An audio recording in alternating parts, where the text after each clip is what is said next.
nonpartisan role in organizing this debate.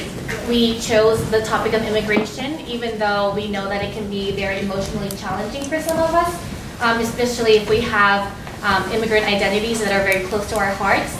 So we appreciate you all being here, and we're going to try to have the debate as much as policy focused as possible. And with that, we'll have the moderators introduce themselves. We'll actually go ahead and give everything over to Audrey to formally introduce the debate. So let's give her a...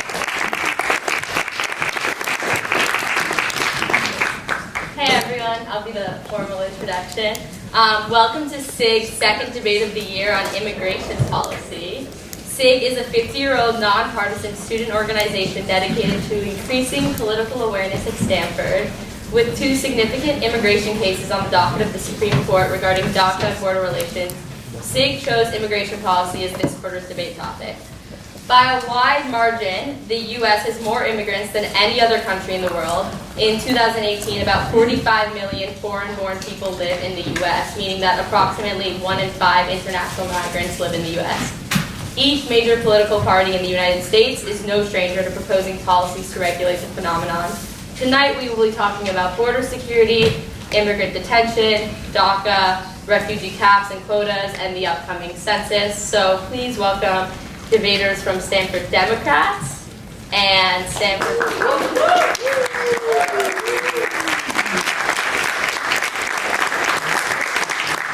and Stanford Republicans.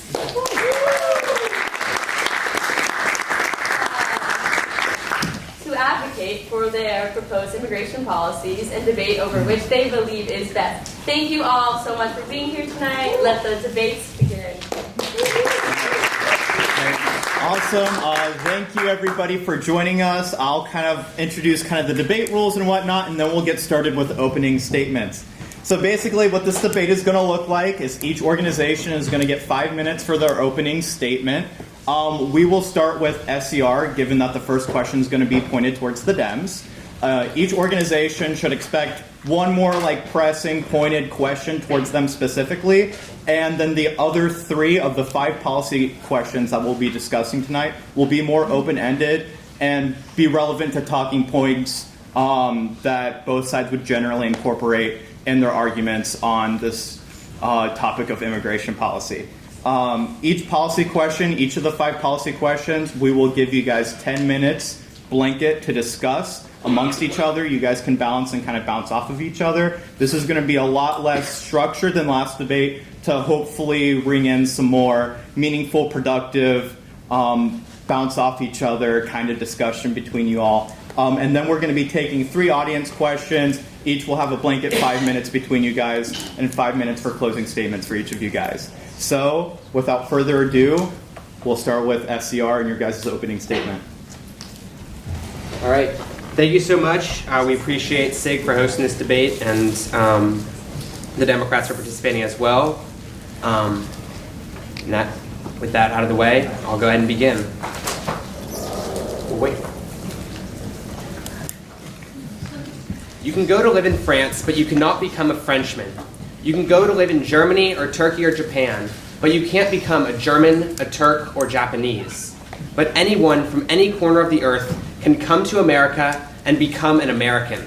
That's what makes this country so special. We lead the world because, unique among nations, we draw our people, our strength, from every country and every corner of the world, and by doing so, we continuously renew and enrich our nation. Thanks to each new wave of arrivals to this land of opportunity, we're a nation forever young, forever bursting with energy and new ideas, and always on the cutting edge, always leading the world to the next frontier. Immigrants are what gave the Union Army the manpower to defeat the Confederates. Immigrants were vital in building the atomic bomb, which saved hundreds of thousands of lives. And immigrants today are keeping America at the cutting edge of progress right here in Silicon Valley. In the words of the great Ronald Reagan, we simply cannot allow people to pour into the U.S. undetected, undocumented, unchecked, and circumventing the line of people who are waiting patiently, diligently, and lawfully to become immigrants in this country. Just kidding. That was Obama. Regardless of who said it, the sentiment rings true. It is the right of the American people to choose who comes into this country. We must secure our border. In 2019, according to the Department of Homeland Security, 977,000 people were apprehended trying to cross our southern border, nearly double the total number from 2018. Any immigration policy must be based on upholding the fundamental principle that the purpose of immigration is to benefit this country first. It should not come at the cost of American national security or American taxpayers. Nobody simply has the right to come to the United States, and the American people, just like members of any other community, including Stanford, gets to decide who has the opportunity to be a part of our great American experiment. To understand why so many people attempt to cross our border, we must understand the fundamental concept that people respond to incentives. If the government has immigration policies and enforcement practices that incent illegal immigration, people will come to this country illegally. We cannot fault illegal aliens for their decision to come to this country.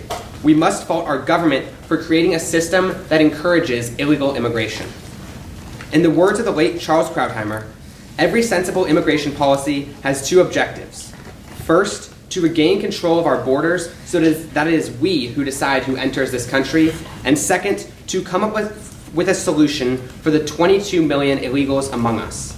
Nobody wants to see these people suffer, but the obvious problem is that legalization creates an enormous incentive for new illegals to come. That is why we must first build a wall, implement E-Verify to ensure that people who work in America are here illegally, and take other measures to reverse the incentives that make illegal immigration attractive, including by enforcing our current laws. Then, after that is done, we can talk about how to proceed with the illegal immigrants that are already here. With that being said, no one whose first act in the United States was breaking the law should be allowed to become a citizen. The rule of law must be upheld. With regards to legal immigration, the status quo depresses wages for low-wage workers, overwhelms public services, and makes it difficult for high-skilled individuals to come to this country. There are thousands of people in China and India that want to come to America and would contribute greatly to our economy, but can't because of the 7% country cap instituted by the 1965 immigration law. That is why we support repealing this law and passing the RAISE Act, which would make immigration first and foremost merit-based. No one should come here to then receive social services funded by the American taxpayers. That's just not fair. When waves of migrants came over in the 19th and 20th centuries, there was no welfare state. Those who came here had to make it on their own. Democrats today hope to use immigration as a vehicle for electoral success, giving immigrants welfare in exchange for their votes. That's not fair. Throughout this debate, you will hear us argue for securing our border, modernizing our immigration laws, and addressing the situation for the millions of people already here. We will also argue for taking action to strengthen our Latin American neighbors so the people aren't faced with the impossible choice of poverty or a 1,000-mile trek to America's southern border. Thank you.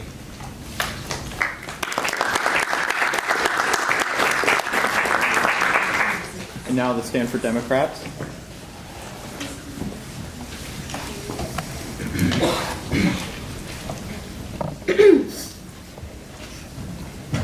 Thank you, SIG, and thank you to Stanford College Republicans for also having this debate with us tonight.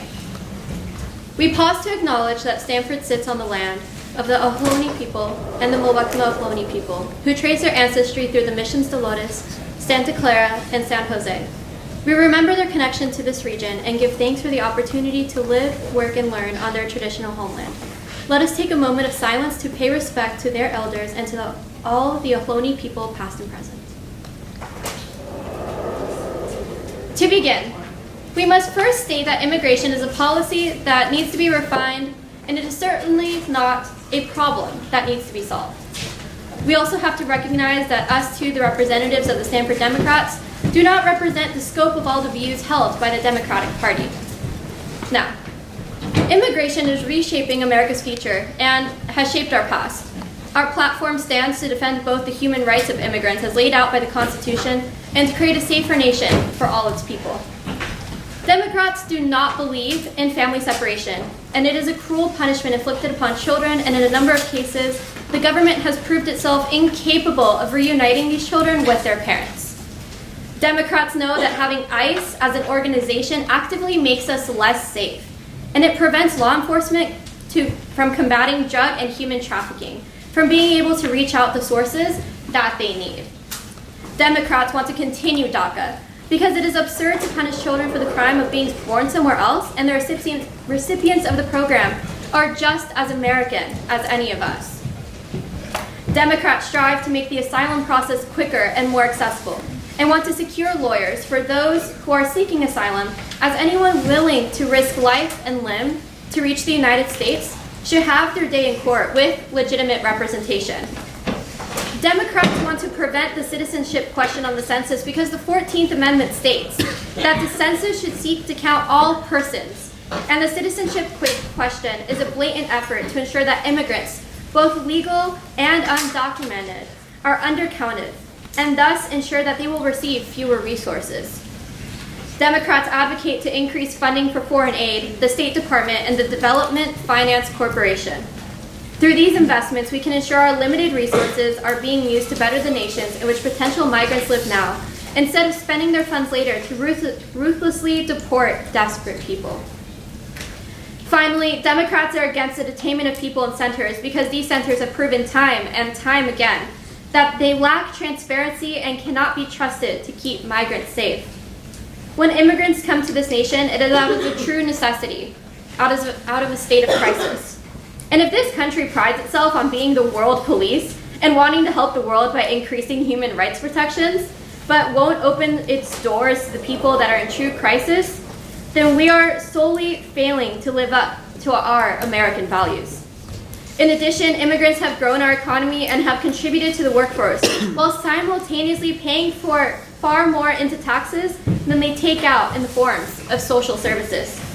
Furthermore, while I have no doubt that our opponents tonight invoke the memory of terrorist attacks by immigrants, I must remind them and you that immigrants have a lower crime rate than native-born U.S. citizens, and fear-mongering must not be allowed to rule over our immigration policy. If these workers were to be deported, our economy would plummet, and our society at large would lose many of its valuable contributors.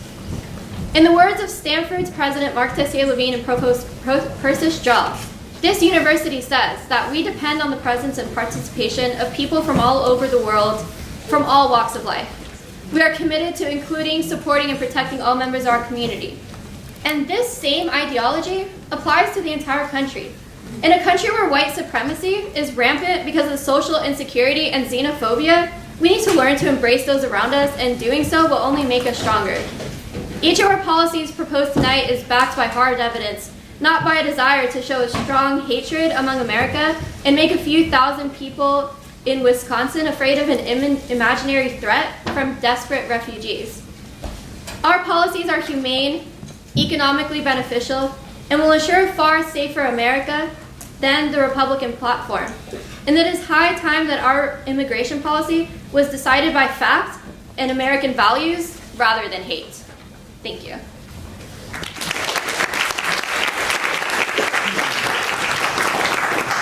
Okay, awesome. So we passed out a bunch of note cards for everybody. If you wrote down a question on any note card, just raise your hand and Rachel will be collecting them.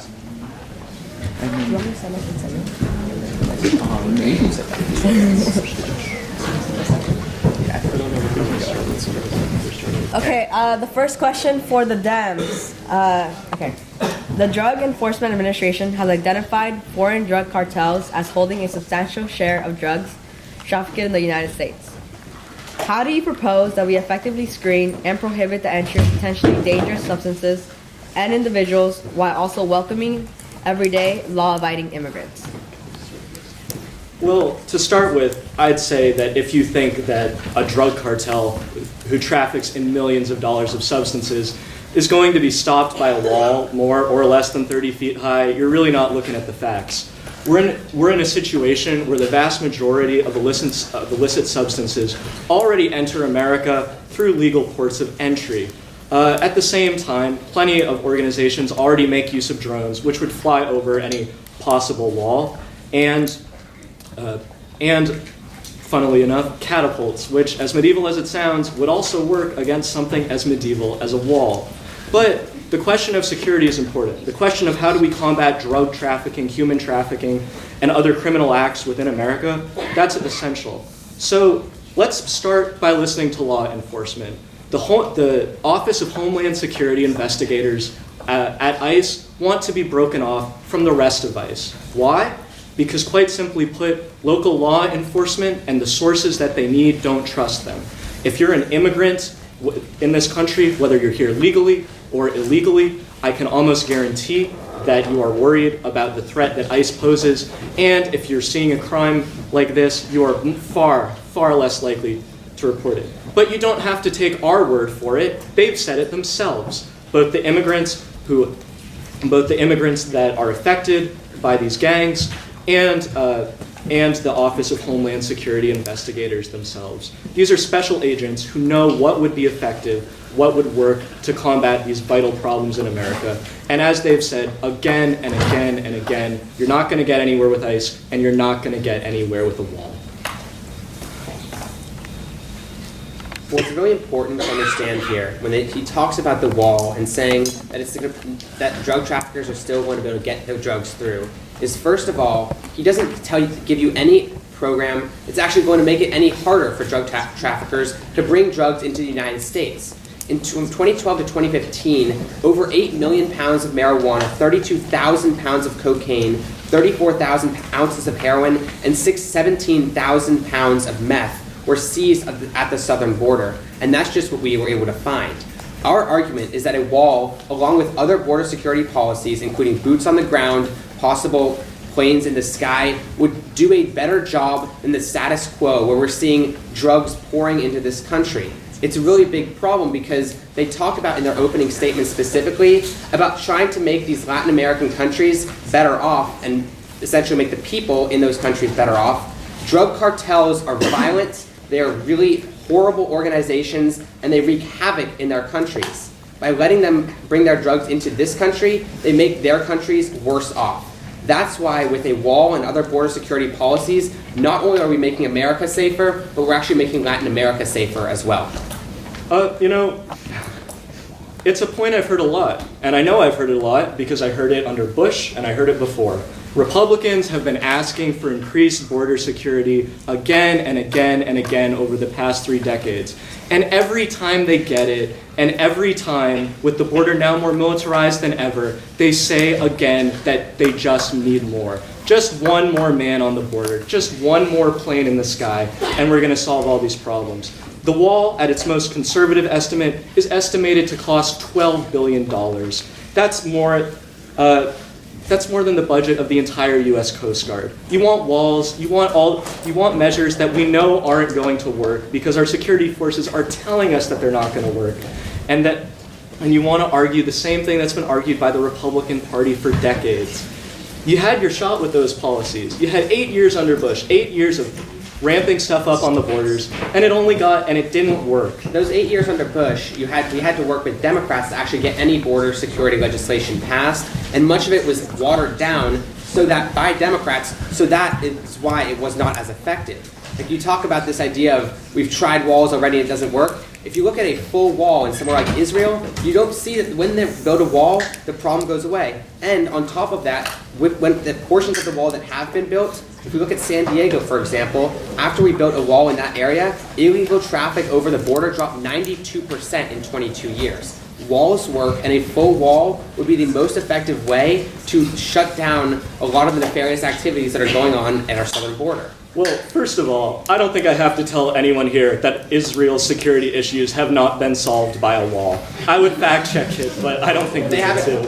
All right. No, but they haven't been solved, but they have been improved, and that's the whole idea of a wall. Is we're not going to solve a problem with just a wall, but we are going to make it better. But it's been argued again and again and again. You're taking extraordinary amounts of money, between $12 and $70 billion, for what? You're doing this for a wall? Go under the wall, go over the wall, or find ways to get your product through. Drug trafficking groups are, I promise you, much more sophisticated than a piece of metal. Well, the wall isn't the last line of defense. Like, the wall will make people have to find other means, and we have to secure those means. It's not like we're asking for the wall to be everything. And the wall does work. If I bring a 30-foot ladder, you can just make a 31-foot wall. And I'm from El Paso, Texas, where a wall was built in 1993. And according to this the illegal traffic over the border dropped 95% after the wall was built. I mean, when I drive to school every day, there's like, you cross the street and you can be in Mexico. There's absolutely nothing stopping someone from just crossing the street with whatever sort of illegal cargo they might have. But with the wall, now they have to actually go through like a customs checkpoint. And when you go through a customs checkpoint, you have a chance of being caught there. Sure, we're not going to catch everything, but we can't just let people cross through wherever they want with whatever they want. But you're talking about one section. When we're talking about a wall that literally goes across the entire southern coast of the country, one, you're going through a number of environmentally protected lands and also private property, and most of those owners are not exactly enthusiastic about that. And two, yeah, if there's a wall in part of a section, then you know what you do? You go until you don't find the wall. But that does not hold, no, excuse me, that does not hold true when you're talking about walling off an entire area. And if you think that people desperate enough to go over the Rio Grande, to trust their lives to smugglers, are not going to be willing to cross a wall and are not going to be able to find a way to cross a wall, then I don't think you've ever spent 5 minutes thinking about a way to get over a wall. And I promise you, if your life depended on it, if you were at risk of gang violence at your home and you made that choice to come to America, you would not be deterred by a wall. So I'm hearing him talk a lot about how a wall is not going to be completely effective, how some people are going to be able to get through. One, our argument is that not that a wall is going to be 100% effective. We're saying a wall is going to be more effective than what the current policy of not having a wall is right now. First of all. And second of all, and more importantly, he hasn't actually proposed any policy ideas to solve the current problem of drugs coming over our border. He keeps talking about how the wall is not going to be perfect. We agree, the wall is not going to be perfect, but it's better than the nothing burger that they're proposing.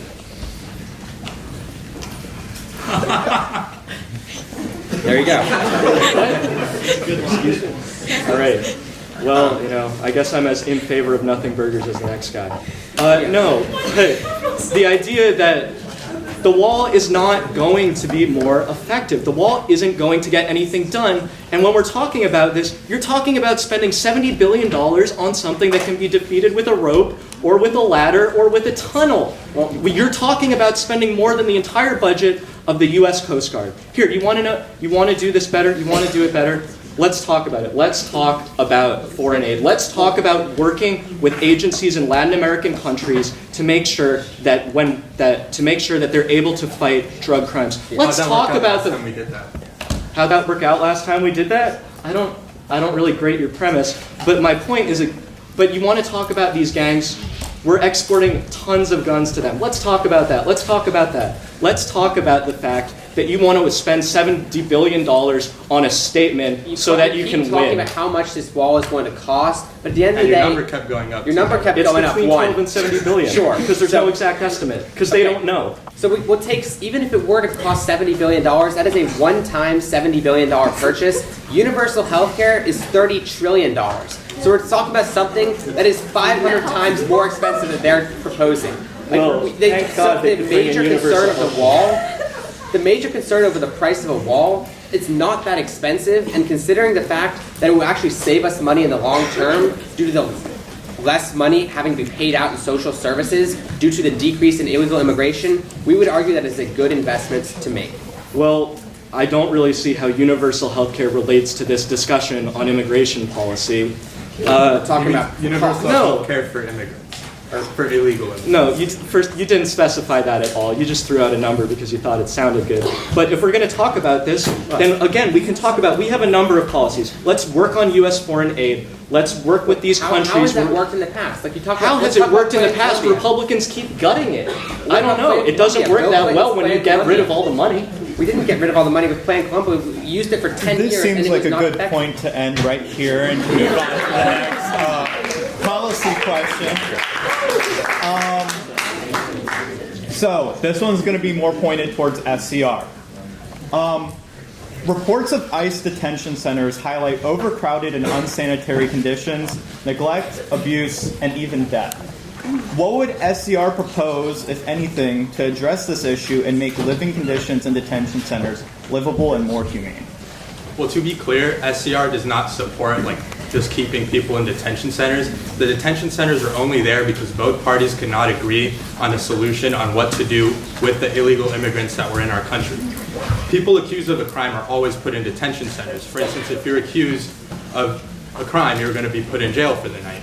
Why should illegal border crossers be treated any different?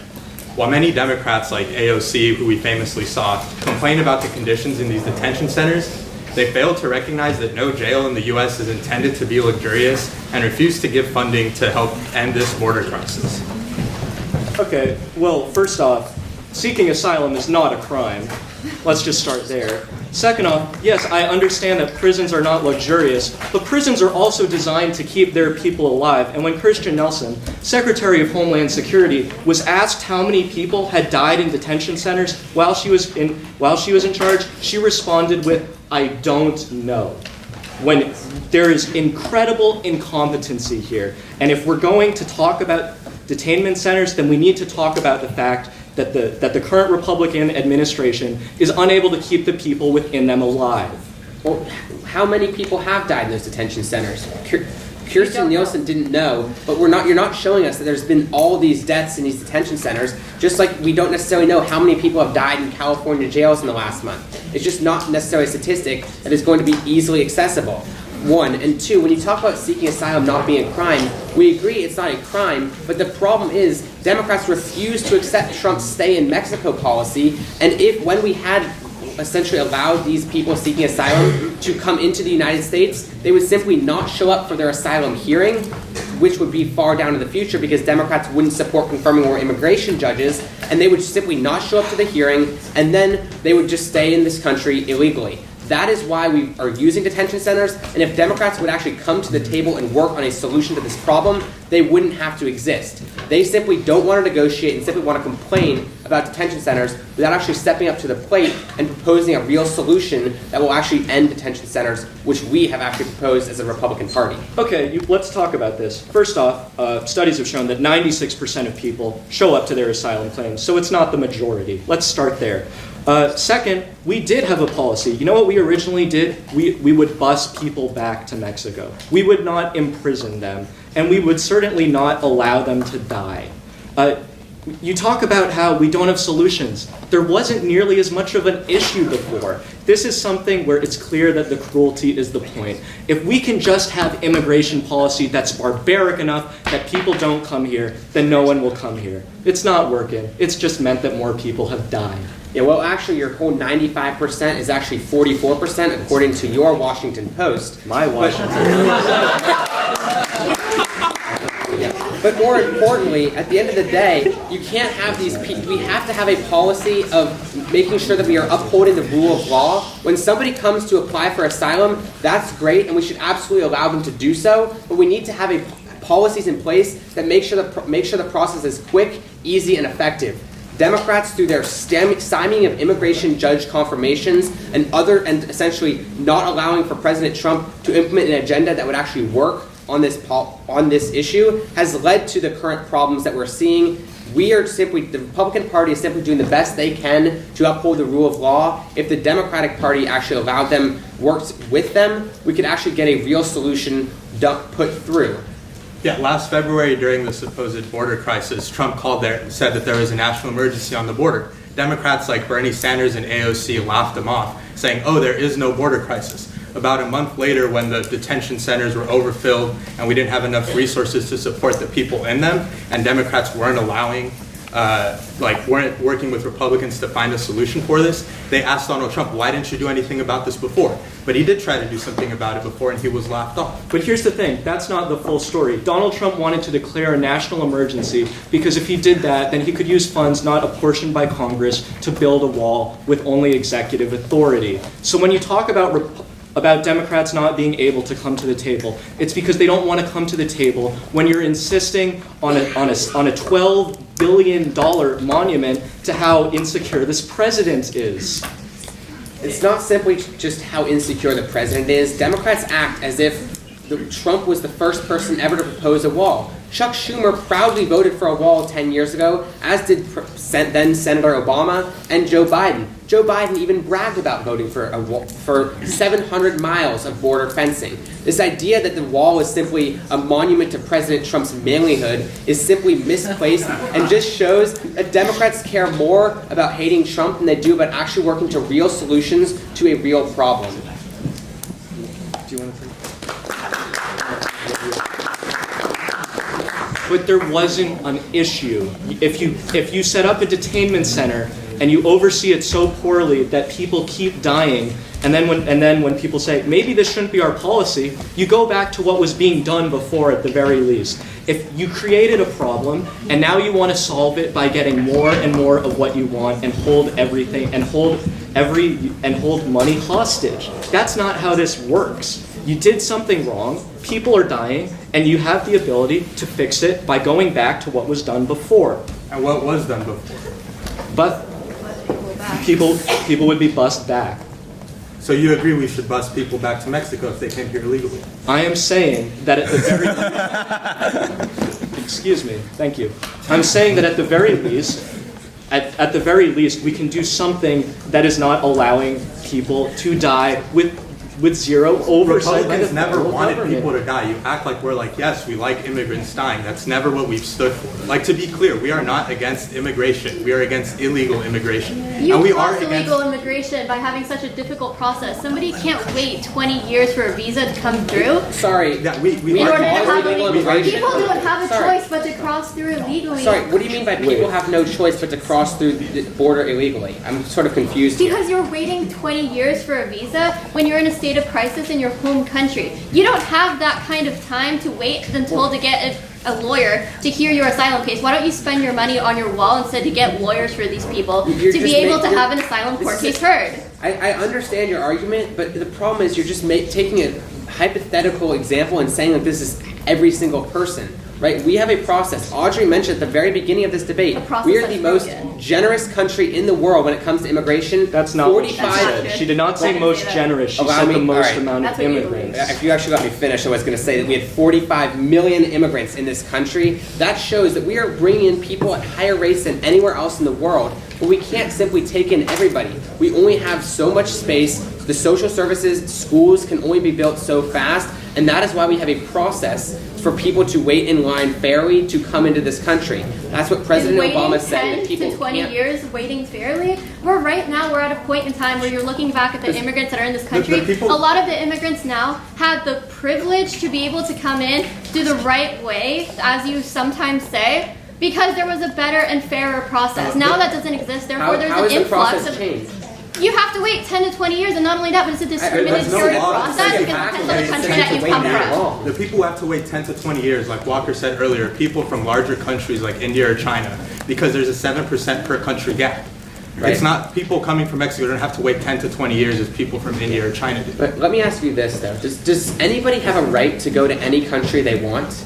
Yes Does or no? anybody have a right to go to any country they want? Like, yes or no? Americans Wait. No, we're not Do I have the right doing to- yes or Well, no's. no. Do I have the right to say I want to go to France and become a Frenchman? No, but here's what I Do I would have say. the right Here's what I would say though. I would say that if you were in your home country and your life was being threatened, then you have a right to petition for asylum. Yes. Sure, and we have asylum processes that are in place right now, do we not? We have very poor asylum processes in place right And now. why are those processes Why are they poor? poor? All right, great. Let's talk about it. We don't provide legal representation. The United States does not provide legal representation for asylum cases to be heard. So a lot of times you have people who literally do not speak the language going in front of a judge. Make your case to a judge without being able to speak that person's language. How about that? How about we talk about that? That's how the asylum process isn't working. There's no legal services provided Well, at all. so what you're saying the U.S. that my tax dollars should go towards funding lawyers at the southern border? Is that what you're arguing? Your Or- tax dollars want to go to a wall, so yes.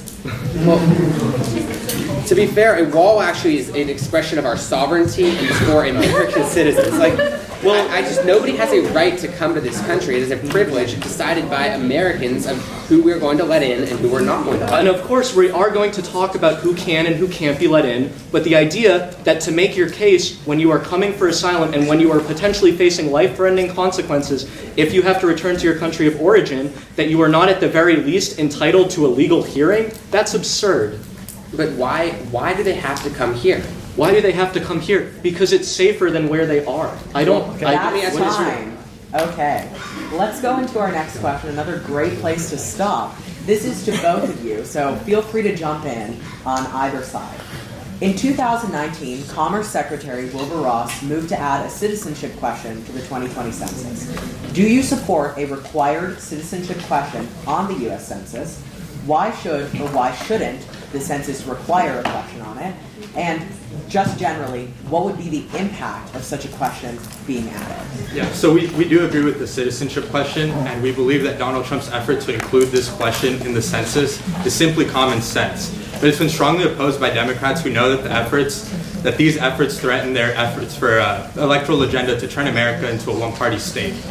Democrats are perfectly okay with letting illegal people stay and be offered free healthcare, college, food, and housing subsidies because those people will likely return the favor and end up voting Democrat.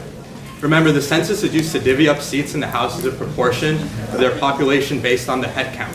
The redistribution of power extends to presidential elections because Electoral College is based on this, on the size of these congressional delegations. So more people equals more seats. More illegal immigrants a state has equals more power. It's a dirty game we can't sit by and watch any longer. Well, first off, the notion that every immigrant is going to vote Democrat is simply not true. But second off, here's the thing. The purpose of the census has never been to count citizens. It has never had anything to do with citizenship. Let me read you the text of the 14th Amendment, just a little history lesson. Representatives shall be apportioned among the several states according to their respective numbers, counting the whole number of persons in each state. The Constitution is very specific in its language.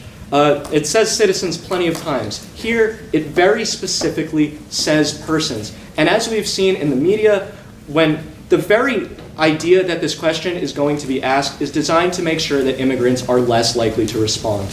The census as Why would they be less likely to respond, though? Why would they be less likely to respond? Because if you fear being treated poorly by a nation, you do not necessarily respond. Fear being treated, I don't understand what that means. Like when the Trump administration specifically said when they're going to add this question to the census, they're going to make it very clear that this question is just like any other question on the census and won't be used against people, just like we had this question on the census for over 150 years until 1960. This isn't some radical new idea to add a question to let states know who in their state is a citizen and who is not. It is simply a way for states to gather more data on its people, and that is the point of the census, going back to 1066 when the first census was ever. Well, first off, the purpose of the census is clearly to get the whole number of persons. It specifically does not say citizens.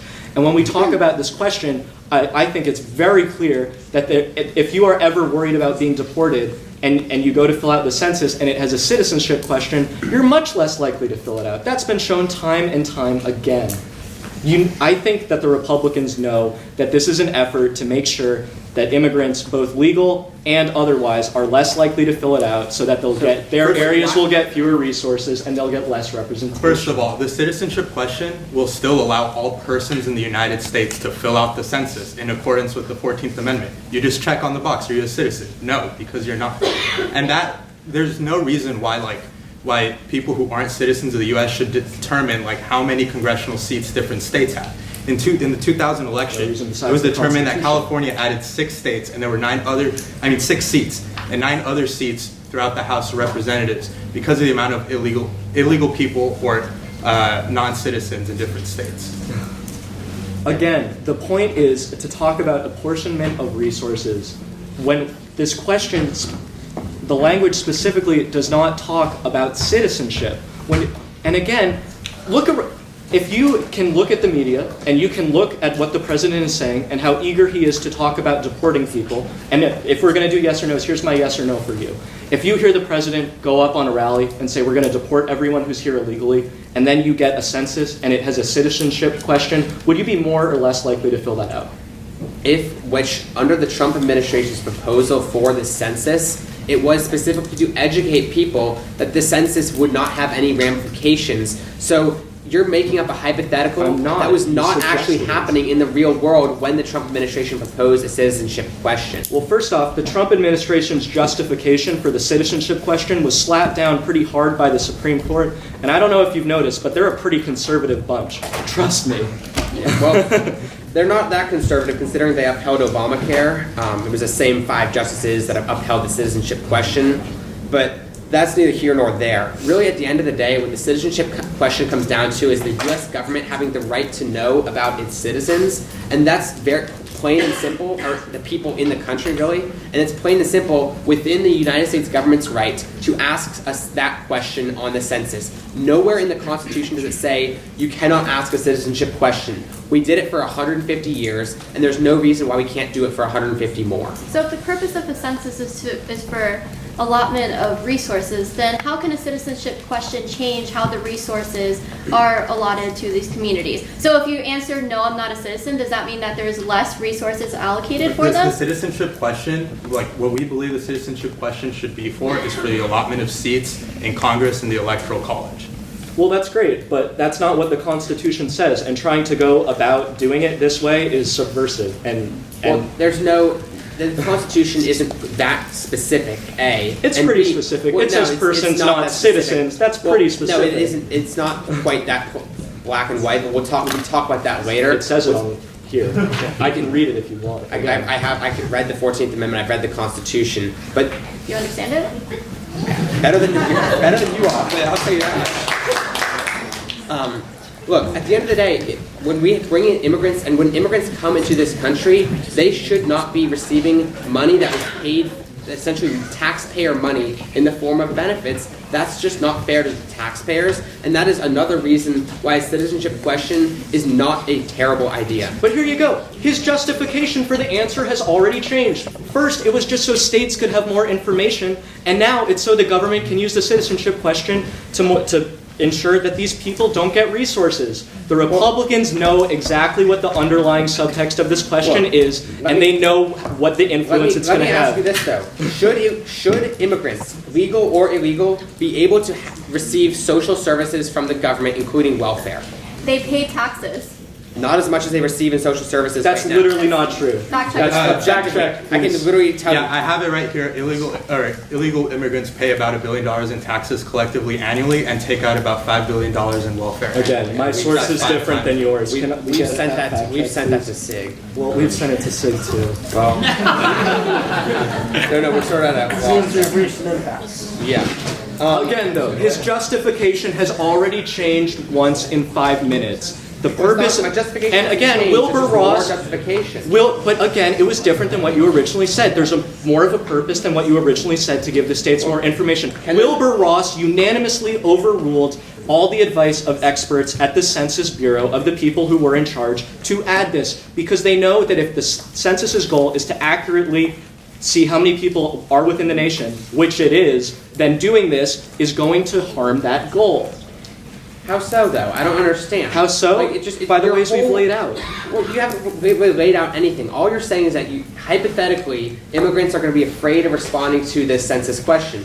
We have specifically said that when this policy was proposed, it would be incorporated in this change would be education, making sure that we wouldn't have this undercount that they're so fearful of. So at the end of the day, a census citizenship question would really only have the only real impact of a census citizenship question would be for the government to have more data for it to use as it likes. There he goes. He's back to it again. Earlier, he was talking about using it to determine congressional seats, electoral college seats, and budget reset. No, again, I'm sorry. I'm trying to finish, please. They're not Thank you. exclusionary. No. What? But you just said that the difference in collecting data, and now you're going on to all of these purposes. And I think that you collect data for a purpose, and that's sort of our point. But again, that is not the point of the census. And again, what is the point of the census? The point of the census, no, the point of the census is to clearly get an accurate count of how many people within the nation.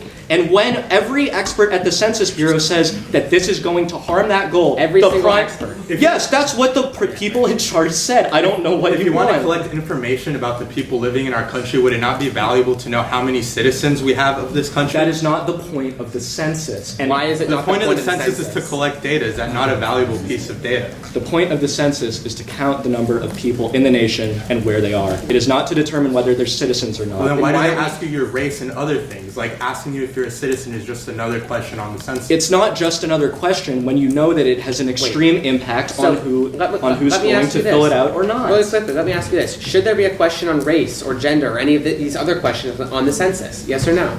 I'm fine with it, yes. Yes. Then why not citizenship? It's just another data point. Because race and sex are a protected class, whereas something like citizenship status, when you have a president who is going to go on stage every night and talk about deporting everyone who's here illegally, if you are here illegally, you are not going to fill out the census. Let me ask you this. Why, if somebody commits a crime and is here illegally, why do we not have the right to send them back? Like, I don't understand why deportation is not allowed in that circumstance. Like, why would you want a sanctuary city keeping criminal, illegal aliens? Fun fact, Essentially sanctuary cities have 15% less crime on average, so It's not because of the sanctuary status. Awesome. it's literally the only difference. So let's go ahead and end there. Right now, we and our fact checkers are working hard to verify the statements made on whether or not there's a net contribution to the U.S. tax system from immigrants, or if they draw more from welfare than they provide in taxes. So we're in the midst of looking that up right now, checking sources to see if we can find sources that can verify either organization's statements. If you want to know ours, it's IRS from 2016. Okay, perfect. While we're doing that, we're going to go ahead and move on to the next question. So you can go ahead and... I'm gonna go back to it. Sorry. I have to make sense. The next question, I'm gonna continue. The Supreme Court is poised to decide the future of DACA in spring 2020. What are your policy-based explanations for continuing or discontinuing DACA? And if the program should end, what new policies do you propose for childhood arrivals? We believe that DACA should be ended, and we believe that it was unjustly applied by President Obama. He didn't get the correct funding from Congress, or the correct, Congress didn't allow him to do so, and he issued an executive order that was unconstitutional. Using executive authority, imagine that. Okay, wait, hold up. Our solution to they asked about the solution. Our solution to this is so DACA is for people people who were brought illegally to this country as children. If you are still under 18 and you were brought illegally here by your parents, we believe that your fate should be the same as your parents' fate. However, if you are older than 18, we believe you have the right to stay in the United States, but you do not have the right to become a citizen. You have the right for permanent residency, but no ability for citizenship. Quite simply, President Obama, the history of DACA is quite simple. Democrats had complete control of the House of Representatives and the Senate with a filibuster-proof majority and could not pass DACA. President Obama said in October 2010, when asked about essentially implementing these reforms, he said, "I am not a king, I can't just do these things by myself." And he said in 2011 that with respect to the notion that I can just suspend deportations through executive order, that's just not the case.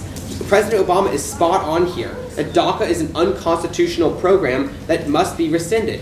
We can talk about the merits of what should be done with DACA recipients, but DACA as a program does not stand up to constitutional scrutiny.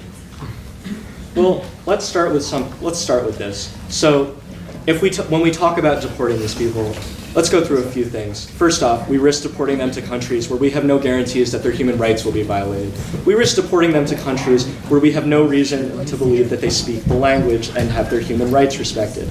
And I think that we have to start there. When you're talking about a policy, when you're talking about the implications of repealing it, if you repeal a policy without even considering the myriad harm that you're going to do to the people who are recipients of it, then I don't even know where you'd begin. First of all, we didn't say anything about deportation, and obviously it's unfeasible to deport 22 million people who are here illegally today.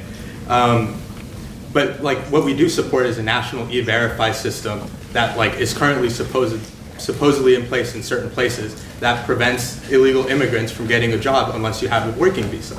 So that we support measures like that rather than just deporting 22 million people, because obviously that's unfeasible, and no one can find 22 million people. Honestly, I'm surprised that the college Republicans don't support DACA, because here's the thing. They support a merit-based immigration, where they want people to come in who have education, who have a job lined up, but that's exactly what DACA allows you to do. It allows you to get a higher education, it allows you to find a job. Not only that, but the Universal Declaration of Human Rights allows for everybody in the world to receive higher education. It does not matter what geographic location you are standing on, especially when it is not your fault where you came from. It's unreasonable to deport them or to fault children who were brought here because of their parents. It's completely unreasonable, and again, you cannot say You are. you are. By eliminating DACA, you are, and you should allow anybody to receive higher education, Yeah, but and that's exactly what you want with merit immigration You didn't listen anyway. to our solution. We're not trying to like prevent them from getting higher education. That's never what we said. What we said is if you're under 18, your fate is the same as your parents. If you're over 18, you can stay in this country and become a permanent resident, but you can't stay and get your citizenship. You can stay and become a legal resident. You also which basically talked about gives you being almost verified every to right make sure they can't get jobs. So I don't know exactly how you're supposed to do that if your ways of work are cut off. You from can apply for a job visa if you're here. Yeah. And you How long can is that pass gonna and be take? verified. Look, let me just ask this, right? Like, with the sailing scandal, right? When somebody or not necessarily the sailing scandal here, but with this college scandal that happened, right? When these kids had their parents cheat on the SATs for them and essentially illegally raise their scores, the kids didn't necessarily know what was going on, but it was still wrong. Let me ask you this. If a kid was let into Stanford with a falsified SAT score, should he or she be allowed to stay at this school, or should he be kicked out? I'm not going to compare the fate of 22 million people to whether someone should get to go to Stanford or not. Well, That's absurd. I think that it's very simple. Should this person be kicked out, or should this person be allowed to stay at Stanford? That's my very simple question. It's a very simple answer. And how does that correlate? Well, quite simply, because DACA in the same way is parents bringing their kids into this country, breaking the rules, and the kid doesn't necessarily have the choice, right? We have to understand there is a rule of law in this country where we have a law that you cannot cross the border illegally, and that law has to be upheld in some fashion. We can't just ignore it altogether. Except you want to ignore DACA and repeal it. Well, DACA is absolutely not the law. Congress did not pass it, and then President Obama unilaterally used a pen and a phone to make it law. Well, I'm glad that Republicans have a problem with executive authority now. That's very good to hear. But again, you're talking about hurting people for the actions of their parents when they were 2 years old. And to return to your Stanford example, in most cases, yes, the kids did know, but again, it's absurd to compare students getting to go to institutes of higher learning with children literally facing the risk of being sent back to a country where they could either be... Can you explain to me how this would be hurting children by if they're over 18 allowing them to stay in this country, or if they're under 18 allowing them to stay wherever their parents go? How is that hurting the children? Well, if their parents fled their nation because it was a terrible place to grow up, like if some of these nations were doing child conscription, which some of them are, then yes, you can very clearly hurt children that way. And even when we're talking about Mexico, where gangs start recruiting at the real adult age of about 12, it's a serious problem. We're not preventing them from getting asylum here. We're not forcing them to go back anywhere. But they're safe now, and if you repeal DACA, then you're going to end that. And you've basically said as much. But let me ask you this. Is it democratic for a law to not pass in Congress, and then for the president to say, I don't care that this law did not pass in Congress, I'm going to implement it anyway? Take aside, doesn't matter what law it is. That's is that what democratic? executive orders are. Is that democratic? This is absurd. I'm asking you, is that democratic? Yes. Yes or no? Yes. It is democratic for the president to ignore the will of Congress. Excuse me, the president was elected with those specific powers. If you want to ignore the whole Constitution, that's not true. According to the Constitution, Congress has plenary... Okay, is it democratic to have a president that wasn't even elected by popular vote? Well, we can talk. But it's constitutional. Let's get back It's on in our topic. Constitution. But We have really, executive powers. well, quite simply, then if there's an executive order implemented by President Obama, why can't President Trump rescind it? he's doing it right now. But The courts won't let him rescind it. right, because his liberal activist judging. justification isn't good enough. What do you mean Besides, the justification you isn't want good enough? people Why does to it be need a able to stay in this justification? country by going through a process. Why can't they go through the process of DACA? That's a process that is in place. That is something that people can go through to be able to stay here legally, which is what you want. Why can't they apply for DACA? Because it's categorically unconstitutional in its current form. That's plain and simple. Let me paint you a picture. Cesar Alberto grew up in Huntsville, Alabama. He only speaks English. He's been here his entire life. He has more of a southern accent than I do, and I lived in the South for most of my life. On his 16th birthday, he woke up and his parents told him that he had been brought here illegally when he was younger, to the point where he didn't remember. When we are talking about punishing people for things that they had nothing to do with, and please don't forget that when you're talking about I don't understand where this is coming from, because we've said multiple times that we're not trying to necessarily deport people like him. We are simply saying that DACA in its current form, A, creates perverse incentives by incenting parents to take long, dangerous journeys with their young children to bring them into this country, which is not fair to the parents and not fair to the children. We see what has happened with some of these deaths on the border because of the incentives that programs like DACA create. So that's a real problem. And second of all, we have a constitution. We need to follow it. If you want to have a program like DACA in place, we have a process for doing so. It's called passing a law. The law failed, therefore it is not democratic for us to have this DACA program in At the place. moment, DACA is legal. I'm not going to allow you to sit here and say that it's illegal when it's currently legal. But when it gets decided by the Supreme Court, that's all the ammo you need for your case. But as of right now, DACA is legal. I'm sorry. DACA is legal, but that's not the argument. The argument is that it should not be legal. That is what the argument that we're making. I don't really care what a liberal activist judge has to say in the Ninth Circuit Court of Appeals. I care what the Constitution says. And it's plain and simple that the Constitution does not give the president that much authority. Well, executive orders have been used under every Republican president as well. Obama has simply continued the cycle. If you don't like it, you're free to stop using them whenever you want. Well, it's quite simple that it's not just executive orders in a blanket statement. It is that specifically with the powers of ones that immigration, you don't like. Yes. Well, President Obama said himself they didn't have the power to implement a program like DACA, and then a couple years later did said have the power to pass the executive order. The Constitution is giving Congress plenary authority over immigration. So Obama was not Congress at the time, meaning he didn't have constitutional authority over for being able to pass stuff. DACA is legal until the Supreme Court shoots it down. Awesome. Okay, so before we go into the next question, so we have some sources to kind of clarify the dispute earlier, whether or not immigrants are net tax contributors. It's complicated. So we will say that the majority of sources that we found did verify that immigrants are net tax contributors from places like the heritage.org and the Cato Institute. But there's also competing sources that may be viewed as more partisan on both sides. One that I found that may verify SCR's statement more so from the Center for Immigration Studies does imply that there is a net cost for immigrants due to some studies that they found. Also, we weren't saying immigrants, we were saying illegal immigrants, so we wanted to be clear with that. Okay. Perfect. Okay. So yes, we will move on to the next policy question. We encourage everybody to kind of do their individual research and evaluate some of the sources that we threw out and find your own sources as well.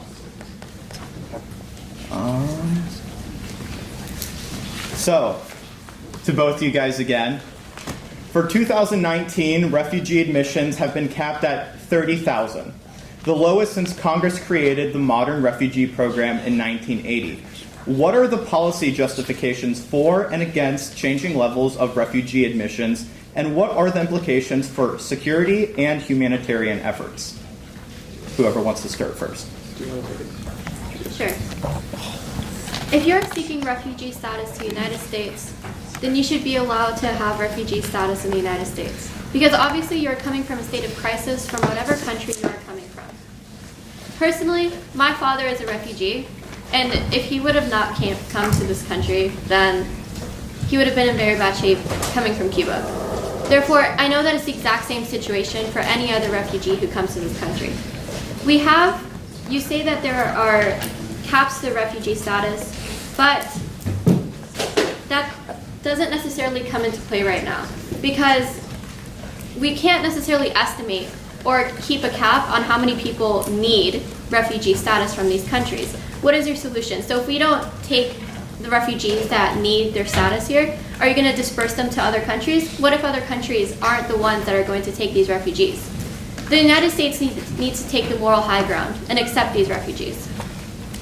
Well, let me ask you this, though. If we're accepting these refugees, are we going to be paying, using American tax dollars to fund their lifestyles? Yes or no? To fund their lifestyles, yeah, the lavish lifestyle of refugees is really something that gets talked about a lot. It's very important that these welfare programs that we have designed, there's a limited amount of money, that money is designed to go to American citizens that are down on their luck.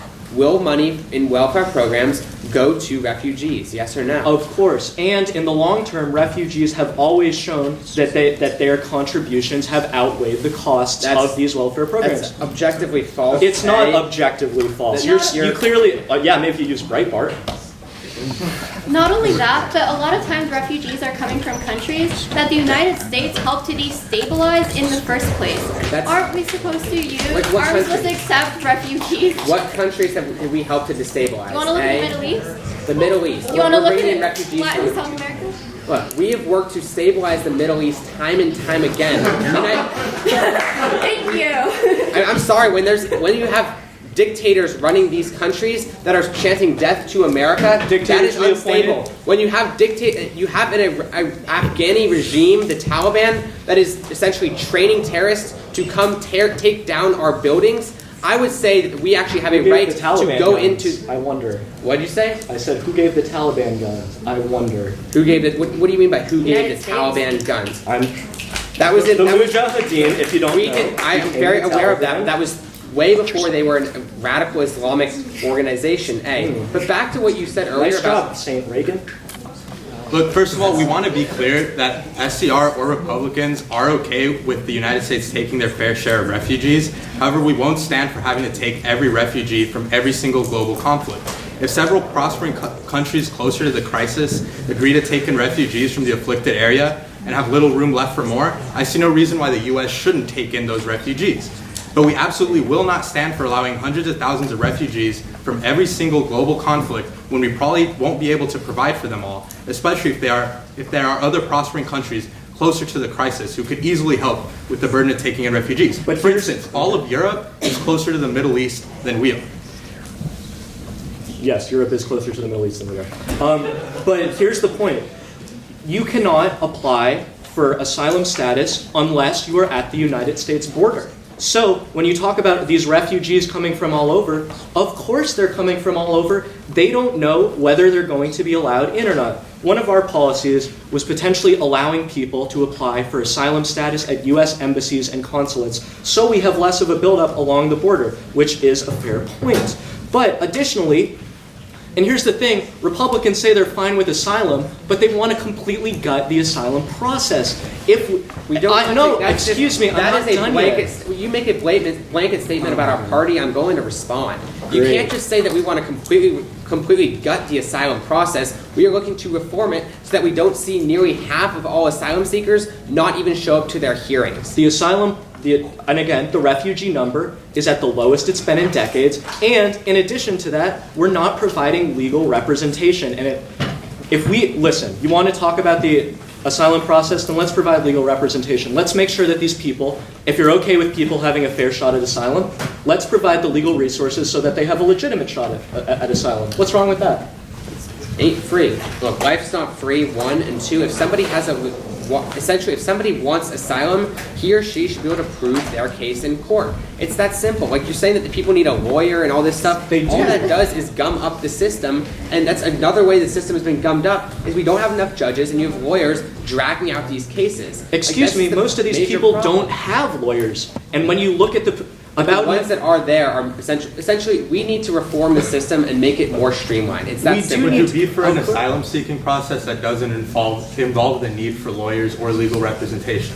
No. Why would I be in favor of that? But why does What- somebody I need don't- legal the process representation? simple enough Because where you you're don't applying need for lawyers and asylum. legal It's really representation. not all that simple. Well, what do you mean by that? I don't understand. If somebody has a problem, why can't they just explain their problem to a judge and have the judge make the decision? It's not Well, not a first court off, case. a lot of the Or in times an they embassy can't or speak the consulate. language, so we can start with that. But second off, one, with the current process, asylum seekers who have a lawyer, it's about a 90% success rate. If you don't have a lawyer, it's about a 50% success rate. So yes, I think I understand why you don't want them to have lawyers with them when they go before a judge. I don't think you understood when Walker mentioned that we would like to streamline the process. It'd be simple enough that you wouldn't need a lawyer. And if you go to a consulate or an embassy in your home country, most of those ambassadors and consulates know whatever language is native to that area.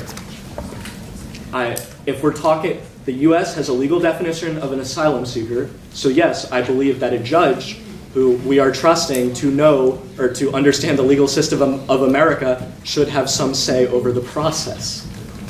I'm very confused by your whole argument of a judge wanting to have some say over the process, but I sort of want to go back to what you talked about, this idea of anybody who wants to be a refugee and come to this country can come to this country, and the idea that anybody who comes to this country has the right to go on welfare. Those two things cannot mix, because the fact that we have very generous welfare programs and not very many people compared to the world as a whole, that will lead to a massive influx of people coming into our country, draining our social services, and taking them away from the Americans that need them most. That's the real problem with what they're arguing for, is that in reality, we're creating incentives that are going to lead to major problems, particularly for low-wage American workers. Well, first off, we're talking about being able to come here and apply for asylum. I'm sorry if that was not clear. That's fair, but that's what we're talking about. So let's start with that. But again, you're talking about let's have this asylum process, and we're all in favor of. You don't get to have your cake and eat it too. If you don't like that people are coming here for asylum, you can just say it. But to go around and say, yes, we're in favor of asylum, but no, we shouldn't provide them adequate legal representation to make their case, that's absurd. Well, I just don't understand your whole argument of adequate legal representation to make your case. This is not a court case. They go don't have before right to a judge. lawyer. Yes, but you can go before a judge for a lot of different things, and you don't necessarily need a lawyer to do that. But when I they have go speeding ticket, before I a don't need judge with a lawyer, they are 40% more successful. Lawyers That's are good at major. arguing. I'm sure you're going to become a lawyer one day, and you'll do a great job. That's the point is that just because you have a lawyer does not mean that you are right. Like O.J. Simpson's lawyers, they were very good lawyers, and they got him off, even though, in all likelihood, he was guilty, right? That is what we're talking about when we talk about lawyers sometimes. Wait. Yeah, all right.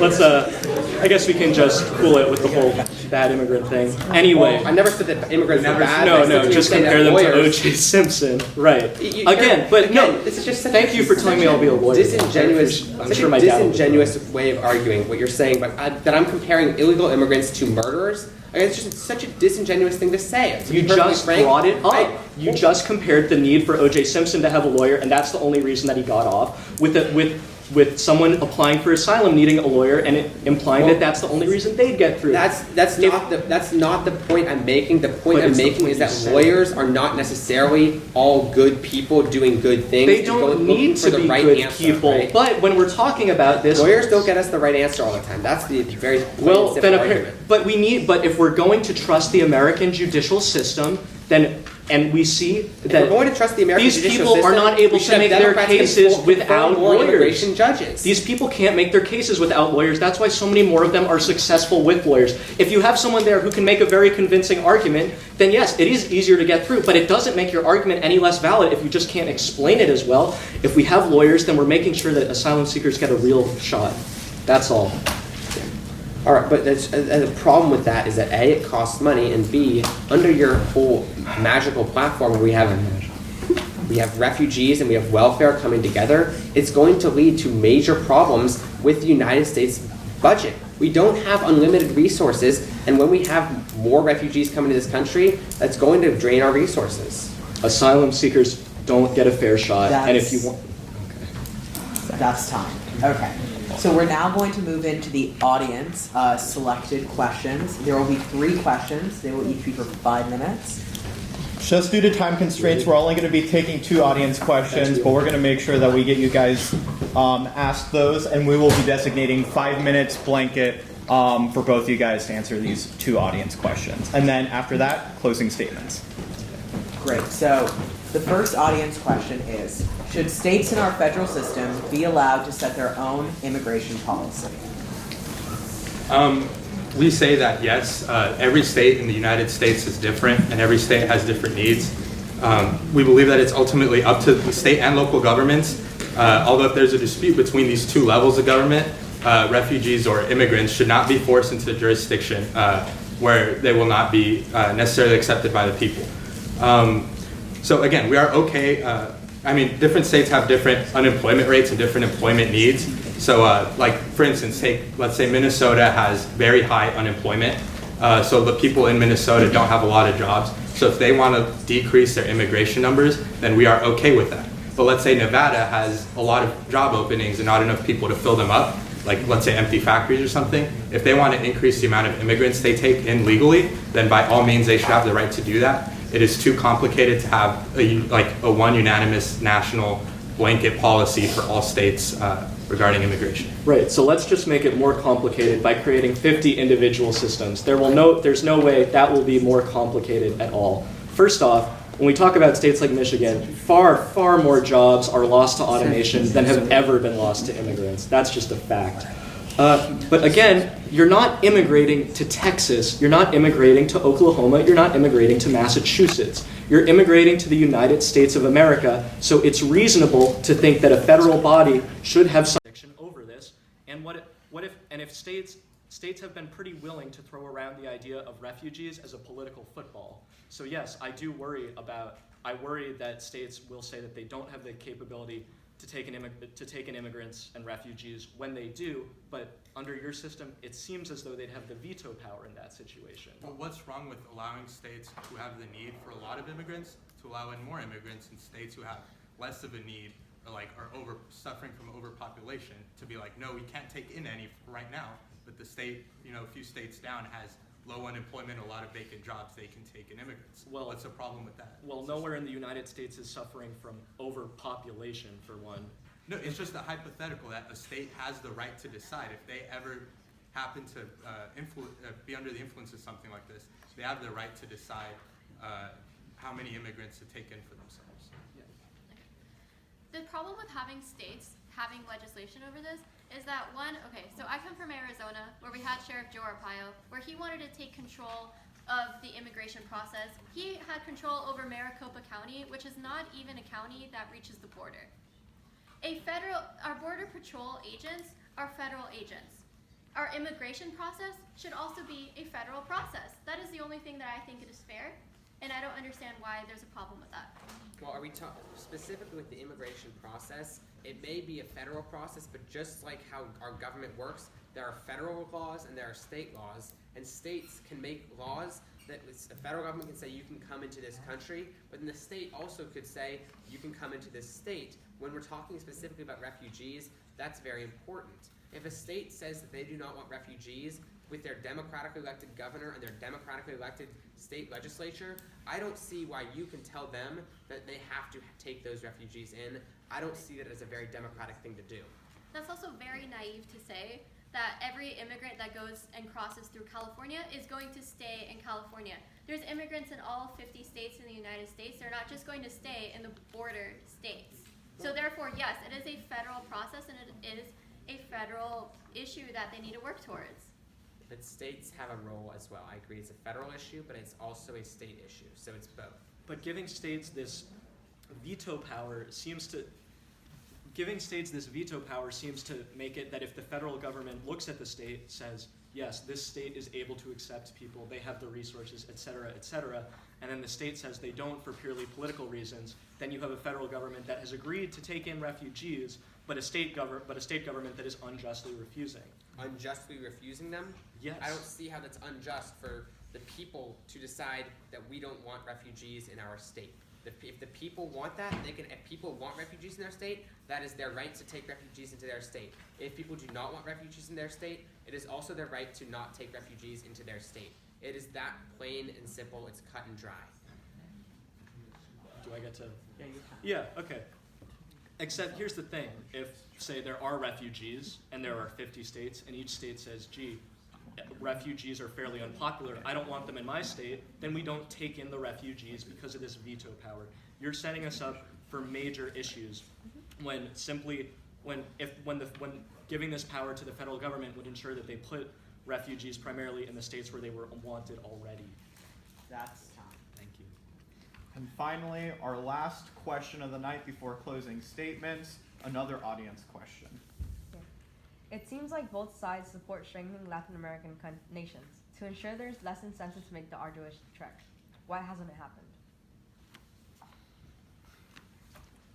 Well, I think personally it's partially because the two sides have different philosophies towards how this should be done.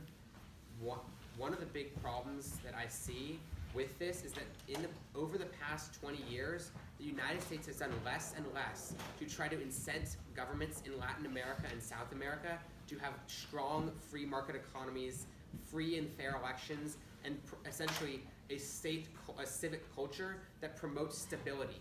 Because we've done less in terms of actually essentially setting a good example and also putting American money into these countries, this has caused a lot of problems in these Latin American countries and led to a lot of unrest.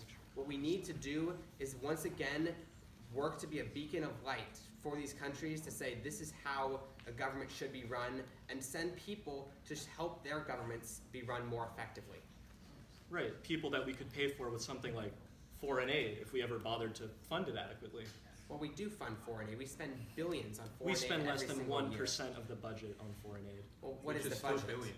$4 Right, I trillion. understand that, but you're trying to frame it as though it's a huge amount of money when we're talking about major issues. Well, We spend less on foreign aid by percentage than any other country in the world. by a percentage, but you can't use by a percentage because the United States government is the biggest spender of any government in the entire world because we have the most money out of anybody in the entire world.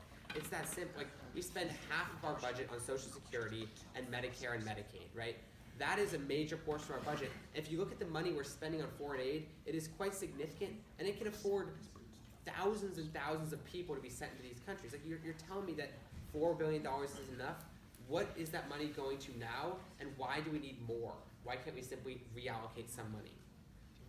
Okay, first of all, yes, you can compare a percentage because a percentage equates different budgets because a percentage is a proportion. You can't compare specific numbers, but yes, you can compare a percentage.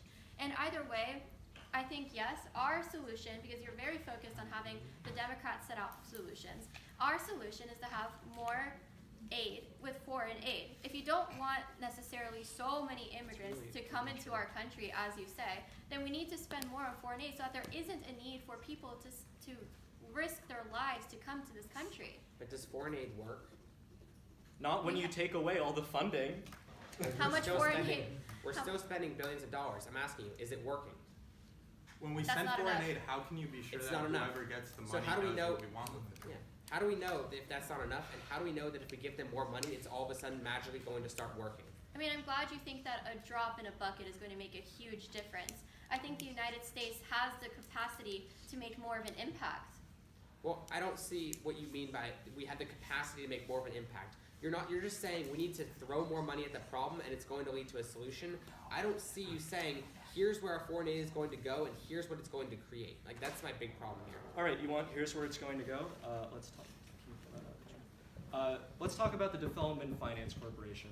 They work to help emerging markets in foreign countries start to do better. Let's talk about giving more funding to that so that they can go into these countries and help their industry. Let's talk about that. Let's talk about putting more money there.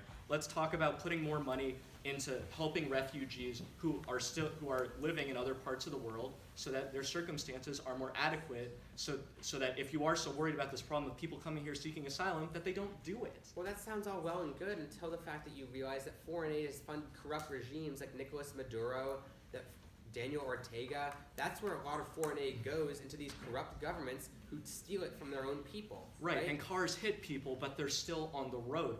Of course, there have been huge problems with the foreign aid budget, but to say that because there is simply corruption, we should just get rid of it is absurd. Well, we're not saying that we should get rid of it, but your argument that we should have more of it, you haven't showed us any way that it's actually led to meaningful change in the countries, especially considering that we're going to that foreign aid has gone to fund dictatorships. It's created more problems than it's solved in some circumstances.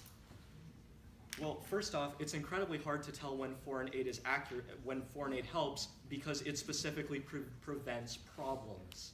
But you keep asking for solutions. Prevents problems? Yes. What? Like, I don't see foreign aid preventing problems. Like, what does that mean? I am saying that if you have a program that is designed to ensure that fewer people leave the areas where they are now to come seek asylum in the United States, then it is hard when foreign aid exists to see the results. But if we didn't have it, then yes, you would certainly see the results. But does that program exist? Are you asking if the foreign aid budget exists? No, Awesome. the program you mentioned. So now we're going to transition to closing statements. Since each organization had a turn going first, the Democrats with answering questions and SCR with opening statements, we did a coin flip, and SCR will be giving their closing statement first. So I have lived my whole life in El Paso, Texas, right along the border with Mexico. About half of my classmates at my Catholic school would cross the border every day to attend class. The highway I took to school ran parallel to the George Bush border fence, and now the Trump wall. I can see firsthand the importance of a physical barrier to prevent illegal activity from crossing the border when two communities of different nations are so close. Democrats used to have the same common sense approach to illegal immigration as Republicans did until very recently. In the 2013 State of the Union, President Barack Obama boasted putting more boots on the southern border than at any time in our history, and reducing illegal crossings to their lowest level in 40 years. While campaigning for the Democrat primary in 2015, Hillary Clinton said that she had voted numerous times when she was a senator to spend money to build a barrier and to try to prevent illegal immigrants from coming into our country. And she does think that you have the right to control your borders. Bill Clinton, when he was president, said that allowing immigration laws to be abused was wrong and self-defeating. Chuck Schumer, the current Senate minority leader, said that using the term undocumented workers sends the message that the government isn't serious about fighting illegal immigration. He said, "If you think it's illegal, you are not going to say it. I think it is illegal and wrong, and we have to change it." I would like to make it absolutely clear that our stance as SCR in the Republican Party is not anti-immigrant, as we are so often accused, but rather anti-illegal immigrant and America first. Immigration should be mutually beneficial to both the country and the immigrant, and a sustainable immigration policy should be designed for the benefit of the United States. Allowing illegal immigrants to benefit off of American social services, take jobs, and vote in elections is purely beneficial to immigrants while not helping the country. However, an immigration policy consistent with the RAISE Act would allow immigrants to benefit off of American job opportunities and allow the United States to have more working members of society. It is not fair to unemployed Americans when illegal immigrants take their jobs for lower wages. It is not right that someone can illegally cross our border and reap the benefits of hardworking American taxpayer dollars when there are other people that have been waiting in line longer than them. It is unjust that there are people waiting for visas or the opportunity for citizenship while others come undocumented and are allowed to live without any repercussions in sanctuary cities and can even vote in some American elections. While it may be sad to have to deport or take away the welfare of an illegal family, we must remember that our government is not a charity.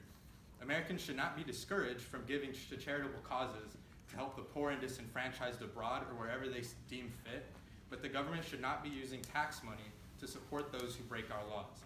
Nobody likes to have to conduct ICE raids on illegal immigrants who have committed additional crimes in the United States, but they will be necessary until our country has a proper functioning immigration system and security along our border that is mutually beneficial to those seeking opportunities in the United States and our country itself.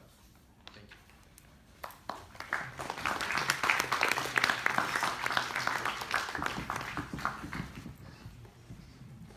You know, I've always really envied the Republican line on immigration. Because it's simple. You say you're going to be tough. You talk about guns and borders and walls now, I suppose. You stick to 10-word answers and 3-word slogans. And you stick to 10-word answers and 3-word slogans.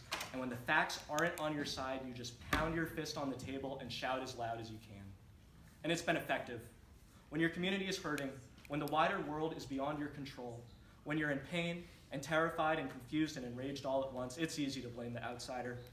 The family who doesn't speak your language, the couple who doesn't celebrate the same holidays, the tired, the poor, the huddled masses yearning to breathe free are always the first scapegoats. They always have been. But it doesn't make targeting them right, it just makes it easy. I said I envied the Republican view on immigration, and I meant it. I dearly wish I could stand up here and promise that I could solve unemployment, crime, terrorism, and fears of other cultures by simply building a wall. I wish I had that faith. I wish I had that zeal. But most importantly, I just wish the world were that simple. Working to combat human trafficking and the drug trade while growing the economy are noble goals. But anyone who promises you that their hardline policies work perfectly is most likely more interested in getting elected than bettering this country. But let's talk about real solutions. Let's talk about funding foreign aid in a way to make sure that these countries are stable enough that people will stay there instead of coming for asylum. Let's make sure that when people do come for asylum, and remember, they come from all over the world because you can't apply remotely. It's not their fault that they've come here. It's just the circumstances. But we can change that. We can make sure that they have adequate legal representation so that they can be truly heard and get their fair shot in court. We can make sure that they're able to apply at consulates or embassies so that they don't have to trek all the way here. And you know what? You brought up a point I really agree with. You said it's unjust that people should have to wait so long. And you're right. It is unjust that people should have to wait so long. I promise you, if the immigration process were streamlined, if it took less than 14 years on average to get in, then we would not be dealing with the same sort of problems with illegal immigration that we are. But as it is, it's important to remember that immigrants, both legal and illegal, widely, and I do mean widely and completely, have lower crime rates than US-born citizens. Sanctuary cities, actually have recently been found out to be 15% safer on average by the UC San Diego Political Science Department. While I can't pretend that I can speak to exactly why, let me give it a shot. If Homeland Security investigators within ICE are unable to get the sources that they need, then these investigations aren't going to move forward. Democrats want to combat drug trafficking and human trafficking and the flow of arms across the border just as much as Republicans do, but I'm not going to stand here and pretend that there's any one immigration policy that's quite frankly medieval that's going to solve all our problems. But for all this talk of the best ways to ensure safe, sound immigration policy, there's a far more fundamental difference displayed here tonight. We know that immigration is not a problem to be solved, but an important policy to be refined. Immigrants are not a scourge on our country, but the source of much of its wealth, and often the anonymous authors of much of our culture and our formative writing. There are progressive Democrats, there are conservative Democrats, blue dogs and true blue socialists, and while there has always been division over the ideal policies of immigration, there is now uniform belief within the Democratic Party that it improves America and is ultimately good for our union. And while I won't pretend to speak for SCR, I know what I've heard from the Republican Party. And when they do things like try to raise the fee so that you can apply for asylum, to get rid of the fee waiver for asylum, they are saying they don't want asylum seekers here.